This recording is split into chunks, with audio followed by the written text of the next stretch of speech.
भारत के लिए रूस ने एक ऐतिहासिक ऑफर पेश किया है। ये ऑफर सिर्फ फाइटर जेट्स खरीदने तक सीमित नहीं, बल्कि भारत को आत्मनिर्भर बनाने में भी मददगार साबित हो सकता है। रूस ने भारत को सुखोई 57 फाइटर जेट की सप्लाई, उनका संयुक्त उत्पादन और एमका फाइटर जेट में सहायता देने की पेशकश की है। बेंगलुरु में आयोजित होने वाले एरो इंडिया शो के ठीक पहले रूस ने भारत को सुखोई 57 फाइटर जेट को लेकर एक शानदार डील ऑफर की है। इसमें 3 प्रमुख चीजें शामिल हैं, जैसे भारत को सीधे रूस से तैयार सुखोई 57 एयरक्राफ्ट मिल सकते हैं। अगर भारत चाहे तो इन फाइटर जेट्स का निर्माण भारत में भी किया जा सकता है, जिससे आत्मनिर्भर भारत को बढ़ावा मिलेगा। रूस ने पहली बार भारत को उसके स्वदेशी 5th जनरेशन फाइटर जेट एमका बनाने में तकनीकी मदद देने का प्रस्ताव भी दिया है। बता दें कि सुखोई 57 रूस का पहला 5th जनरेशन फाइटर जेट है जो स्टील तकनीक से लैस है। इसकी विशेषता ये है कि ये स्टील टेक्नोलॉजी से लैस है, यानी इसे दुश्मन के रडार पर पकड़ पाना मुश्किल है। इसके साथ ही साथ ये सुपर क्रूज स्पीड से लैस है, यानी ये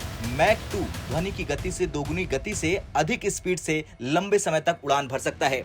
इसके साथ ही साथ मल्टी रोल क्षमता भी इसके अंदर है, यानी कि ये हवा से हवा और हवा से जमीन दोनों तरह के हमले कर सकता है।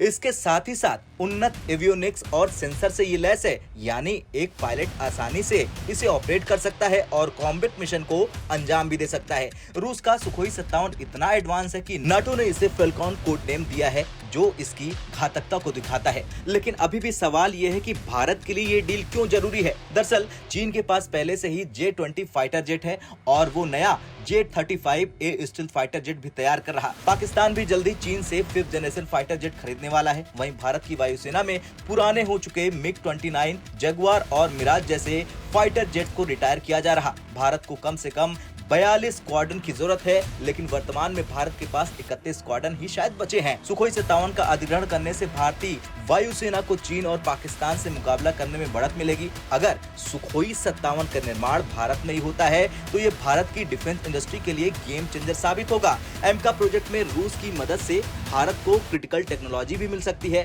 अब अगला सवाल क्या है वो जान लेते हैं। अगला सवाल ये है कि क्या भारत इस ऑफर को स्वीकार करेगा। दरअसल ये फैसला भारत सरकार और रक्षा मंत्रालय को ही लेना है, लेकिन कुछ संकेत मिल रहे हैं कि भारत इस डील को स्वीकार कर सकता है। अमेरिका ने भारत को F-35 फाइटर जेट देने का प्रस्ताव दिया था, लेकिन भारत ने ज्यादा रुचि नहीं दिखाई। भारत पहले भी रूस के साथ रक्षा समझौतों में आगे रहा है, जैसे S-400 मिसाइल डिफेंस सिस्टम, संयुक्त उत्पादन और टेक्नोलॉजी ट्रांसफर का ऑफर भारत के लिए बेहद आकर्षक है। खैर कुछ भी हो, अगर भारत सुखोई 57 फाइटर जेट को अपनाता है और एमका प्रोजेक्ट में रूस की मदद लेता है तो भारत दुनिया के उन चुनिंदा देशों की लिस्ट में शामिल हो जाएगा जिनके पास 5th जनरेशन फाइटर जेट है। वर्तमान में सिर्फ अमेरिका, रूस, चीन के पास ही ये क्षमता है। अगर भारत ये डील स्वीकार कर लेता है तो भारत चौथा देश बन जाएगा। अब सवाल आपसे है कि क्या भारत को सुखोई 57 फाइटर जेट और एमका प्रोजेक्ट में रूस की मदद को स्वीकार कर लेना चाहिए? हाँ या ना में कमेंट कर जरूर बताएं। ब्यूरो रिपोर्ट, भारत तक।